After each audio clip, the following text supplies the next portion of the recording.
All praises to the Almighty, sublime, creator of all things, my loving Heavenly Father. Hallelujah to the Almighty One and to all of the fellow servants in the kingdom of the Most High. Shalom, I send you infinite love and light. Yeah, I think it's quite necessary that we identify character traits of these camp leaders that are actually turning into cult leaders, okay? And the number one diagnosis, I'll say diagnosis for their behavior, is narcissism, okay? They are narcissists. Okay, so we're going to identify this. Hopefully, someone from these camps, maybe there'll be some people from this camp that look at this video because I know that there are some in these camps that are confused right now because a lot of the narcissists don't start out with this narcissistic behavior. Okay, they start out with a lot of charisma. I talked about Ron Gibson. He's like one of them that I experienced. Being in church for so many years, I've seen so many narcissists on the pulpit, okay? But I'm going to use him for an example. So, when I first, how my husband and I first met them, I was a pastor's wife, okay? I was a preacher's wife. At that time, I think he was just a deacon when we met Ron Gibson. And we were going to a little church in LA, and he would come by. He was a crackhead, okay, but he would come by seeking out the Most High and trying to get his life straight. And he saw and met my husband, and my husband kind of took him under the wing. This is my first husband, by the way. So, and would talk to him and encourage him and so forth. So, a few years later, they had gotten back in contact. He had gotten back in contact with my husband and said that he had became a pastor, straightened up his life, married a school teacher, and they had started a church. And the church that they had started was not far away from where we lived. So we decided that we would go and support his ministry. And he started out so well. Well, at first, I guess he didn't know that much. And we had just left Bishop Blake's church. Yeah, we were commuting to Bishop Blake's church, so it was more convenient. But by us spending years at Bishop Blake's church, and we were very familiar with his messages. And Ron Gibson, he must have studied those messages word for word because he was preaching a lot of the same ones that we had heard. But he had a lot of charisma. Yeah, he had a lot of charisma. And so people started following him. But I remember one day, maybe after about a year of going there, he came in the church and he gave a testimony. He said that he was walking out in front of the church building that they had, and he heard God tell him, I'm going to give you all of this land as far as you could see. Okay? That triggered something in me because it kind of reminded me of what happened to Yahushua out in the wilderness. That's all he said, though. He said that he was going to get all the land and it surrounding his church building. And he did. And then the money started flowing in, and they built them a big old cathedral and built them a little school. Then he bought him and his wife a mansion, and then he bought himself a man cave mansion. Yeah.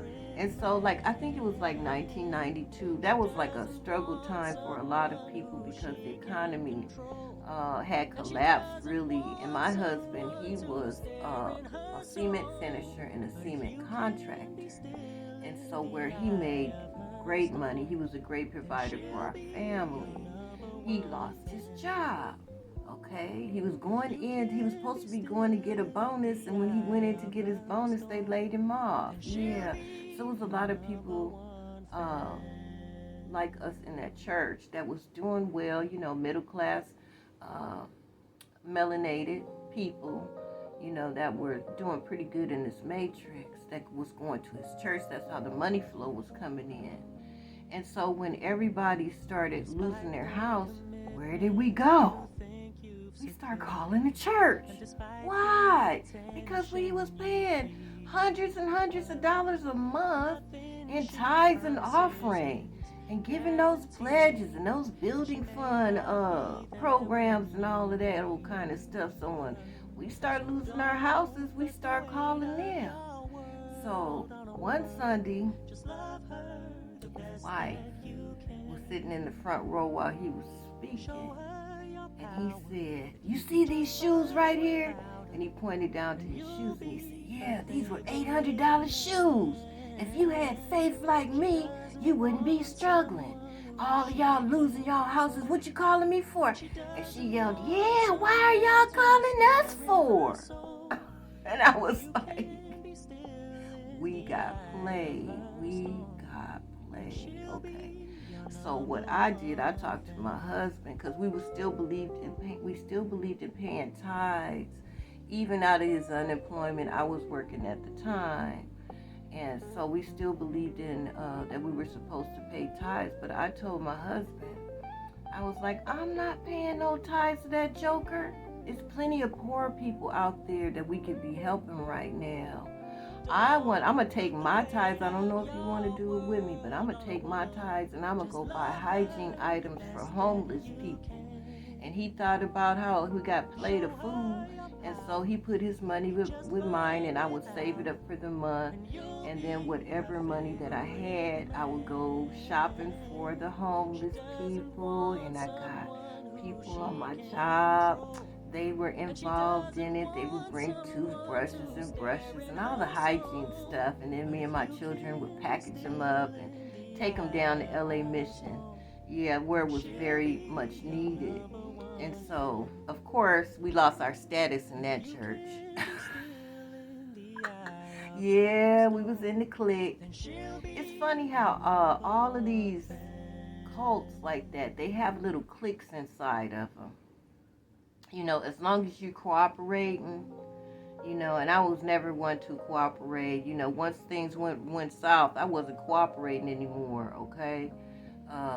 So we were part of the big clique up in that church. Yeah, the popular couple. Yeah, kids going to the different conventions, us traveling and going to different conventions and stuff like that. You stop giving that money. See what happens. You stop giving that money. Another thing I noticed about, I'm going to say these organized religions where they have narcissists running them, it's like a lot of peer pressure in those groups. First of all, they used to have stupid stuff like the women had to wear the same color on Women's Day and all of this whole kind of stuff. All of these different days that they had to raise money. Okay, so they had a lot of peer pressure up in there. I never really got along well with women and a lot of women, so I didn't never like to be in no, what did they call it? Like the women's meetings they used to have. I used to skip on those. I just wasn't interested. It could just get too messy. And then I was followed out one time in a church because I refused to be a part of their women's club or whatever they called it. I just didn't want to. I would turn in my little cakes and stuff when they have stuff, and then I'd be leaving out the door.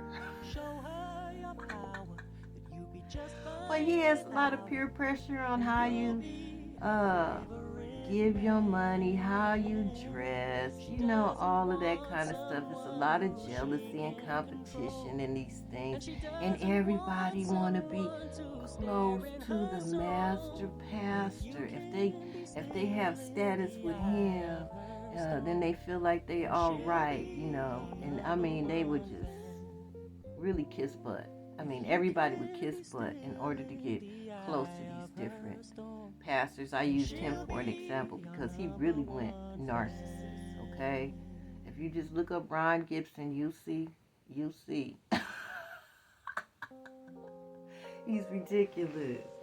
Okay, hold on a second. Let me get myself situated here. And so now I see that there are some more cult leaders that have a lot of the Most High sheep in their organization. Yeah. And these sheep are so, how should I say?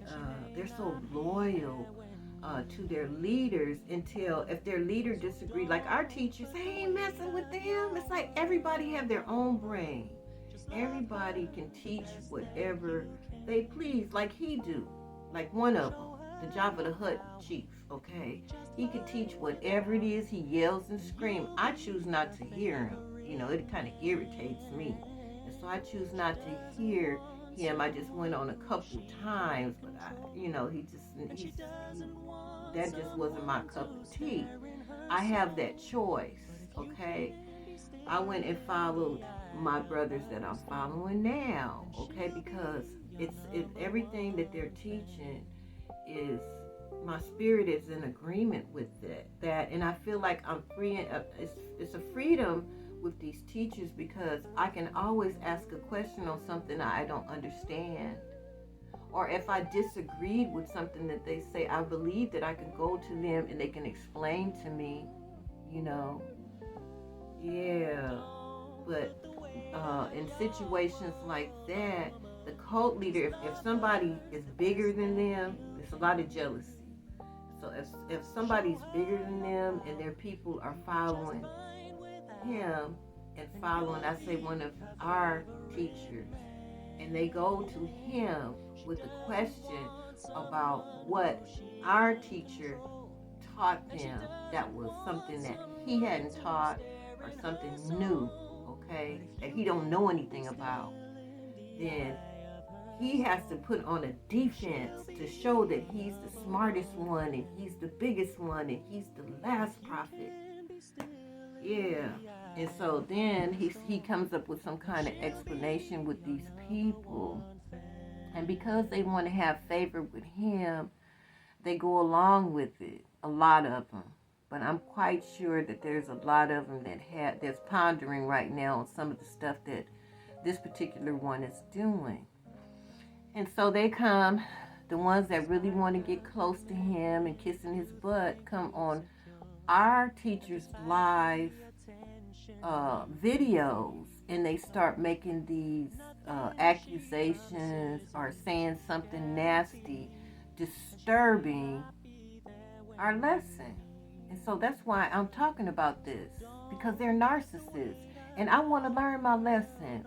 We all stay with D'Angelo Bravo, and his wife came on last night. Yeah, she was standing strong for her man. Yeah, that was so cute.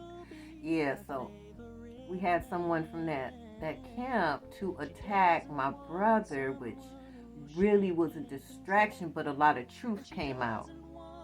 I was really looking forward to listening to everything that he had to say about our Haitian brothers.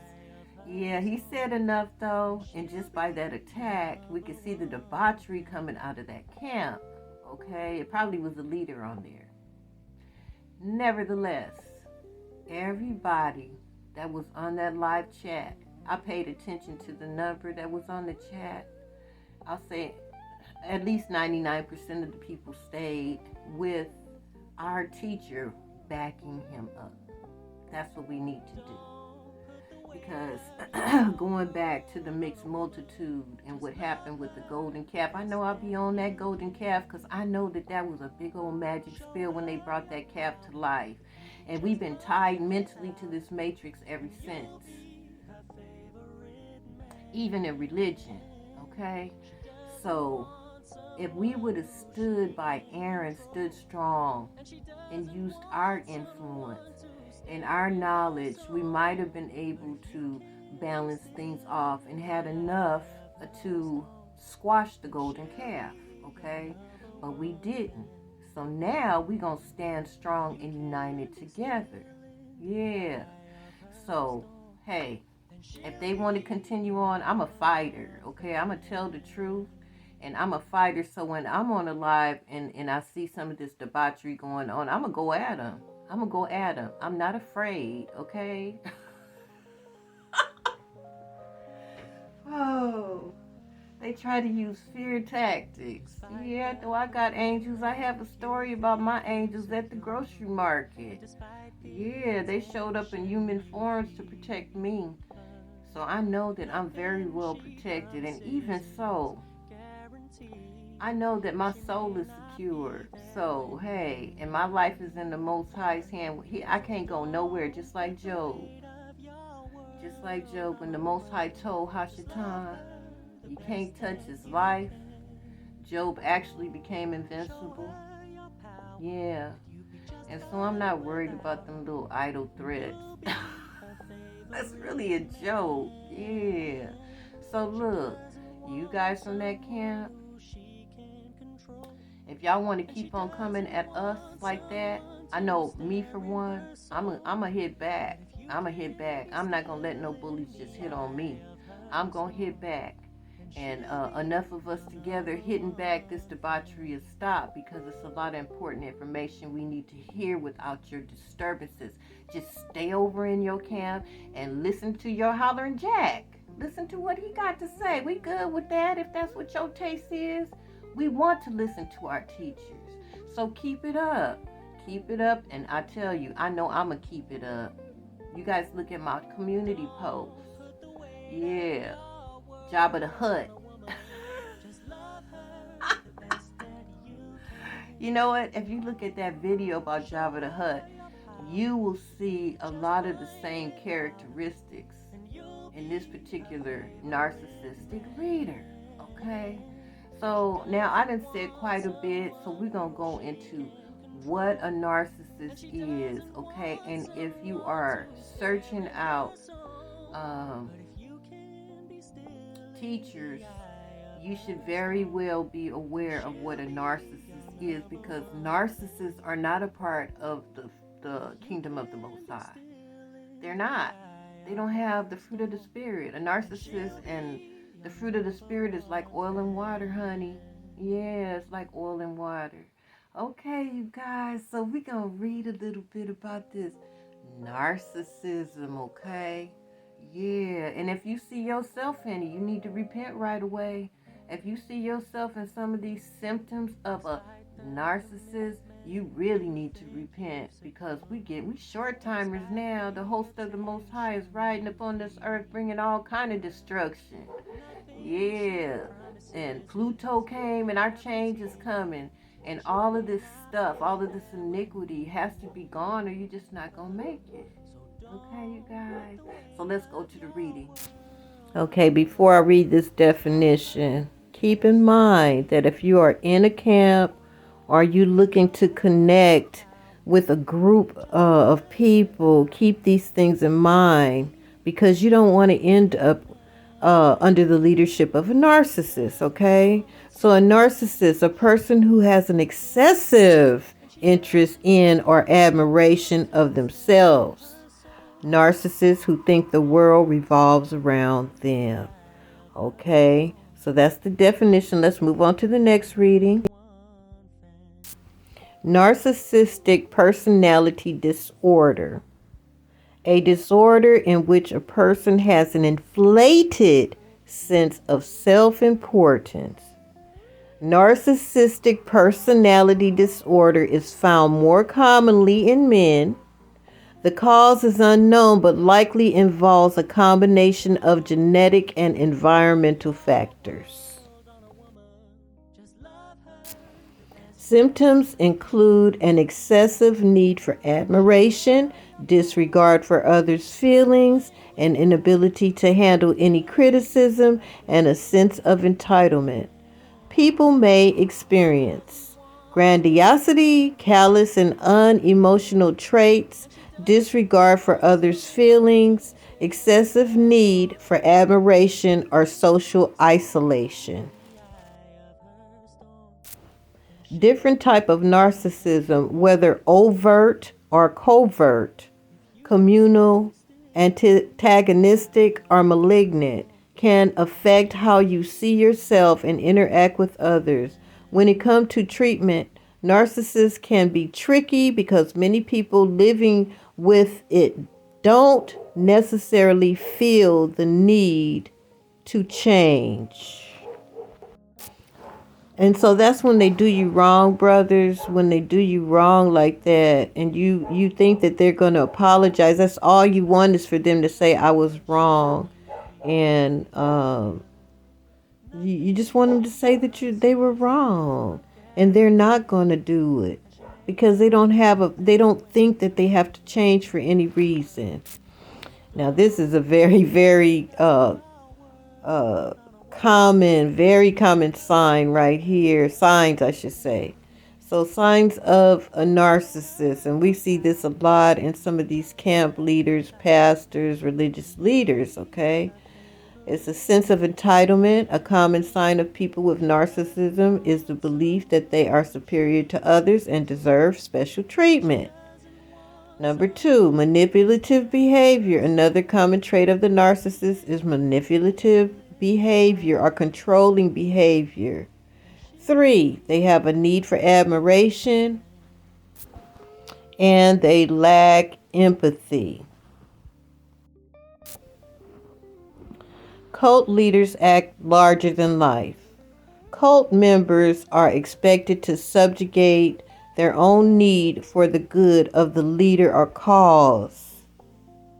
They're supposed to subjugate their own need or for the good of the leader's cause, not your own. You're supposed to put the leader first. This is the psychology of a narcissist-led group of any kind. Okay, individuals high in narcissism, like cult leaders, often inflate their own sense of importance and behave in ways that are destructive to others. Similarly, between narcissists and cult leaders include a tendency to lie and turn others against each other for their own end, along with little tolerance for dissent. Yeah, don't go against the program. Don't go against that program. Pathological narcissism and the cult leader. Cult leaders believe they are a special individuals over and above everyone else. They believe they should be listened to, obeyed, and envied. They are almost all pathological narcissists.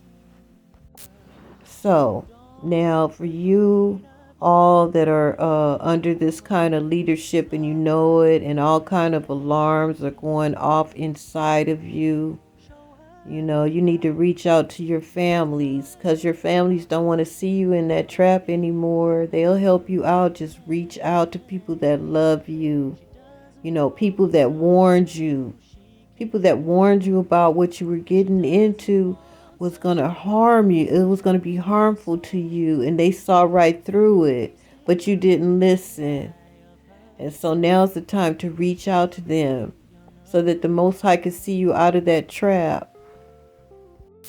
All praises to the Most High. So I thought we'd go to this beautiful area that I found. You're going to see a lot of magical things going on the continent of Africa on Google Earth. So while we're talking about these narcissistic leaders, just enjoy what the Most High has created and kept hidden from us.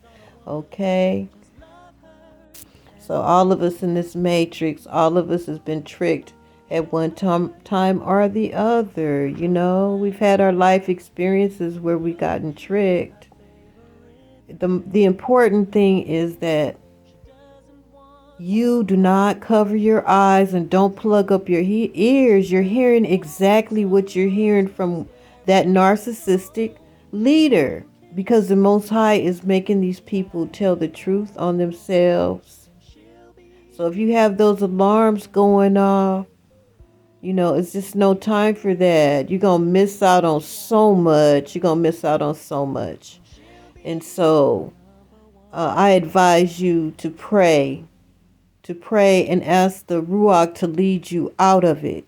Okay? Because these people, they don't feel like they have a need to change. And I'm sure that you've seen a lot. If those alarms are going off, you probably seen all of those characteristics that I just read about. The narcissist, it's just like written all over them. It's like you could take a magic marker and just write the different definitions on their forehead, because that's exactly how they are. Okay? These are not shepherds. They're not working for the Most High. Okay? And they're going to trick you out of your blessings. So get out. Yeah. Yeah, all praises to the Most High. We would just been going about somebody sound good with a lot of charisma and get us all emotional and everything and hit on some kind of situation we dealing with. And then we just fall, under their leadership. And in the past, people didn't ask questions. And if you did like me, because I asked questions, I got kicked out. Like I said, that pastor told my husband don't ever bring me to his church anymore, which I was very happy about. Yeah. So you never give your total self to any leader, and you never cheat yourself out of what's good for you to give to them, because they're not going to give it back. They're not going to give it back. Yeah, so keep your eyes open and just seek the Most High with all your heart. And hey, and then for the ones that you feel like your leader is the one, hey, go for it. You got your brain. Every man for himself on Judgment Day. If you don't believe what's being said right now, fine. If you don't feel like your leader is like that, hey, that's on you. But don't come to our stations disturbing our live broadcast where we're trying to learn something that you don't want to learn. So what? You don't want to learn it. So what?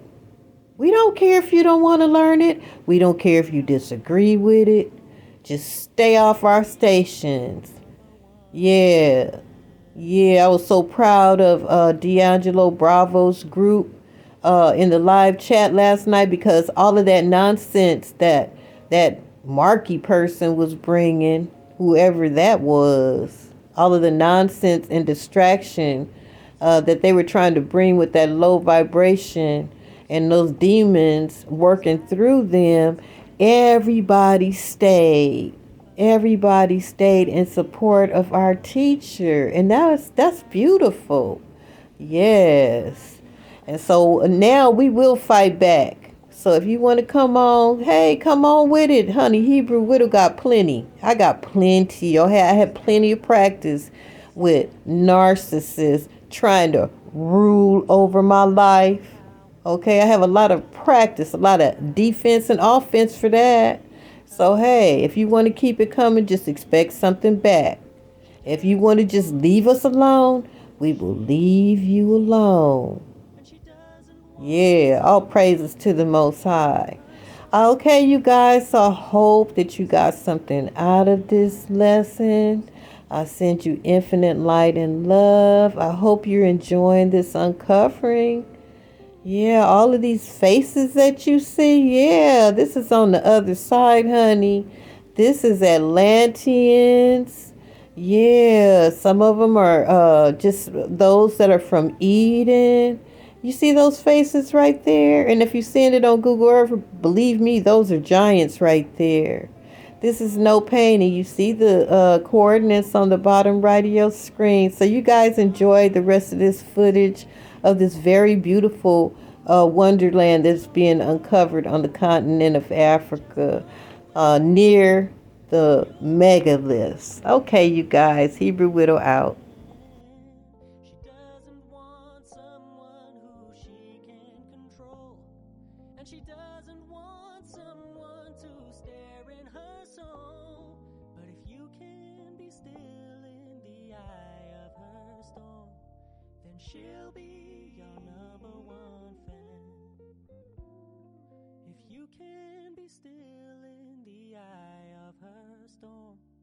and she'll be your number one.